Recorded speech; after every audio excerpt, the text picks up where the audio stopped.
جی جناب السلام علیکم. وعلیکم بات السلام ورحمۃ اللہ وبرکاتہ. کہاں سے کال کر رہے ہیں بھائی؟ جی میں بات کر رہا ہوں یہاں لاہور پاکستان. لاہور سے. زندہ باد. کیسے ہیں؟ خیریت سے ہیں آپ؟ ہاں جی الحمدللہ. آپ کیسے ہیں؟ الحمدللہ الحمدللہ. مولا کا کرام سلامت رہیں زندہ رہیں. حکم کریں. اچھا اللہ صاحب میرا آپ سے کوشچن یہ ہے کہ اللہ تعالیٰ سے عام بندہ رابطہ نہیں کر سکتا، جو رابطہ کرتا ہے نبی کہتے ہیں، اور آپ صلی اللہ علیہ وسلم کے بعد کوئی نبی نہیں، آپ صلی اللہ علیہ وسلم خاتم النبی ہیں. تو جو اچھا. سلسلہ امامت ہے، جتنے بھی امام ہیں، امام علی سے لے کر امام حسن عسکری اور امام محمد مہدی جو ہیں ان تک، یعنی یہاں پر پاکستان انڈیا میں یہ بتایا جاتا ہے کہ ان کا اللہ تعالیٰ سے رابطہ ہے اور ان کو تائید ہوتی ہے تو غیب سے آواز آتی ہے. تو اس میں آپ کا کیا موقف ہے؟ یعنی باقی کیا انہیں اللہ تعالیٰ کی اطاعت ہے؟ اس کو اللہ تعالیٰ کی اطاعت تو نبی ہوتا ہے. جی آپ کا جو ہے نا، آپ کا جو موقف ہے کہ اللہ تعالیٰ سے وہ رابطہ صرف انبیاء کا ہوتا ہے، یہ بالکل غلط بات ہے. اللہ تعالیٰ سے رابطہ ہر انسان کا ہوتا ہے. آپ صبح نماز پڑھتے ہیں تو یہ رابطہ ہے اللہ تعالیٰ سے. ظہر کو نماز پڑھتے ہیں اللہ تعالیٰ سے رابطہ ہے. عصر کو نماز پڑھتے ہیں اللہ تعالیٰ سے رابطہ ہے. سجدہ کرتے ہیں اللہ تعالیٰ سے رابطہ ہے. یہ سب اللہ تعالیٰ سے رابطے ہیں، ہے کہ نہیں؟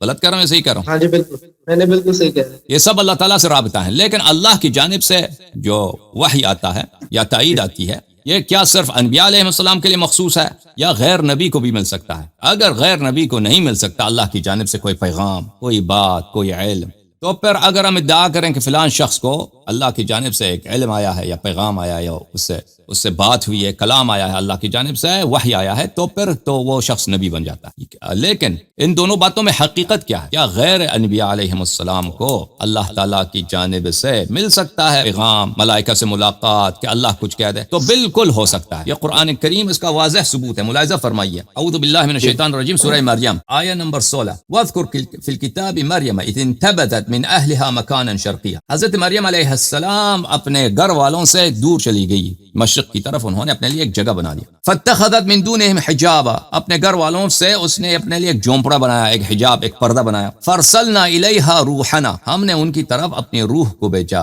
یعنی جبرائیل علیہ السلام کو. فَتَمَثَّلَ لَهَا بَشَرًا سَوِيًّا، جبرائیل علیہ السلام آئے مریم کے سامنے اور ایک بالکل ایک کامل انسان کی طرح وہاں پہ آ گئے. قالت انی، مریم تو اپنے پردے میں ہے، قالت انی اعوذ بالرحمن منک ان کنت تقیا. مریم علیہ السلام نے کہا کہ اگر آپ اللہ سے ڈرتے ہیں تو میں اللہ سے پناہ مانگتی ہوں کہ میرے پردے میں آپ مرد ہو کر یہاں پہ داخل ہوئے ہیں. تو جبرائیل علیہ السلام نے کہا قال انما انا رسول ربک، میں، جبرائیل علیہ السلام نے کہا میں تو صرف تیرے رب کا پیغام لے کے آیا ہوں، لاہب لک، تاکہ میں تجھے دے دوں، غلاما زکیا، ایک بہت پاک بیٹا. قالت انا یکون لی غلام ولم یمسسنی بشر ولم اکو بغیا.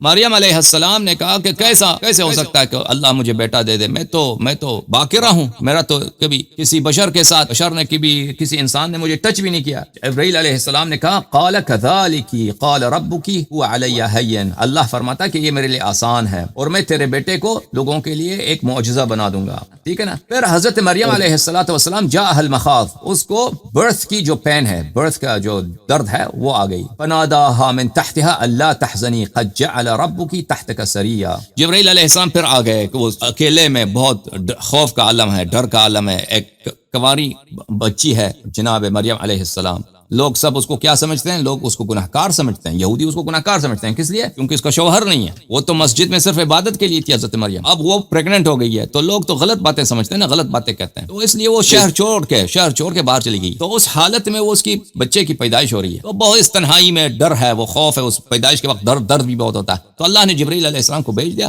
جبرائیل علیہ السلام نے اس سے بات کی اور اس کو دلاسا دے دیا. اچھا، آیات بہت واضح ہیں اور اس کے آیات کے متعلق بہت ساری روایات ہیں.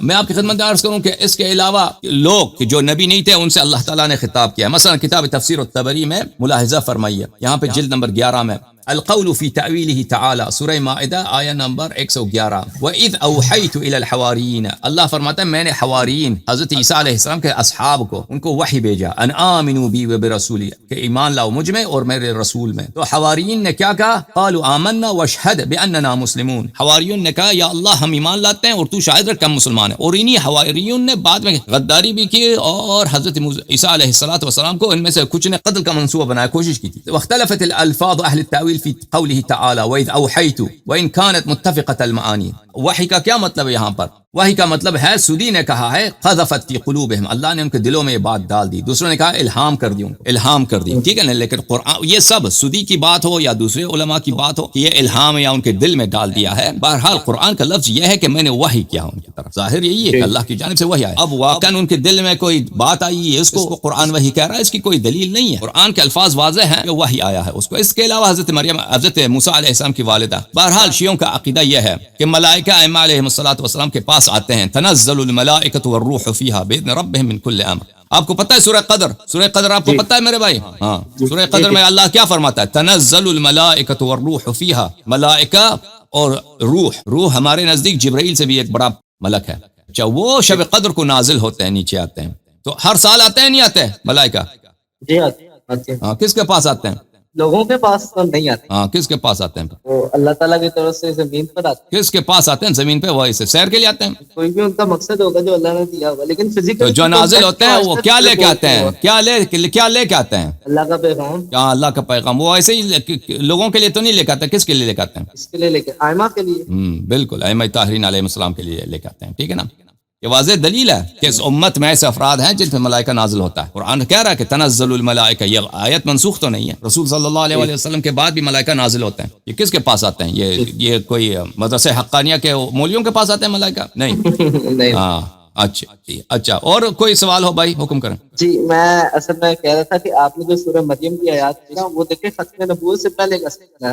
اب حضرت موسیٰ بھی نبی تھے اور زمین کا یعنی کانٹیکٹ اللہ تعالیٰ کے ساتھ برقرار تھا. لیکن آپ سنوں کے جانے کے بعد مریم نبی نہیں ہے نا، یعنی غیر نبی پہ وحی آتی ہے، غیر نبی سے فرشتوں ملاقات آتے ہیں، اللہ کی جانب سے پیغام آتا ہے. کہنے کا مقصد یہ ہے. لیکن اللہ کے نبی، آخری نبی صلی اللہ علیہ وسلم سے پہلے تک یہ ہوتا تھا، ان کی وفات کے بعد منقطع ہو گیا. نہیں ہو گیا. نہیں، بات یہی ہے کہ اللہ کے نبی، آخری نبی کے بعد نبوت منقطع ہو گیا. ایک چیز جو نبوت وہ غیر انبیاء کے لیے بھی ہے. ٹھیک ہے نا. ملائکہ سے ملاقات، اللہ کی جانب سے علم ہاں جانا. حضرت مریم علیہ السلام نبی.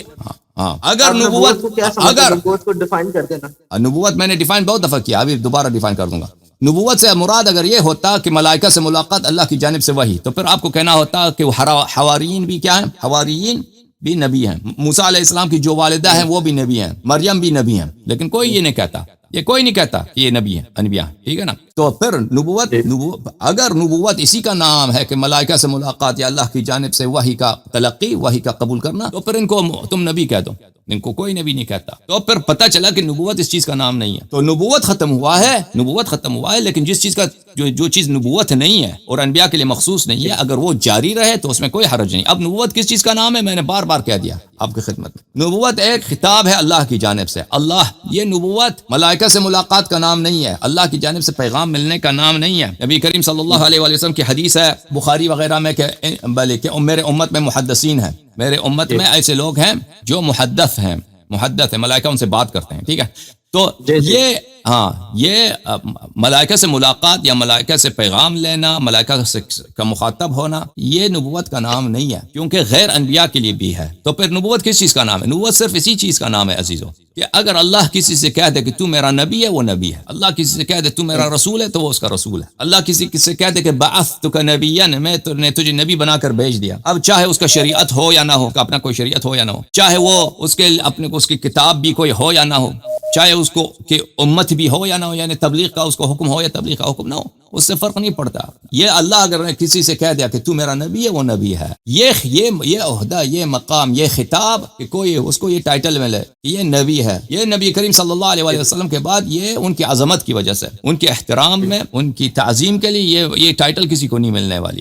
ٹھیک. اور حکم کریں. بہت شکریہ جناب اللہ یادی صاحب، بہت شکریہ. خدا آپ کو عزت دے، بہت مہربانی. اور کوئی حکم؟ کچھ بھی نہیں. بہت شکریہ. Okay, thank you. خدا حافظ. Thank you.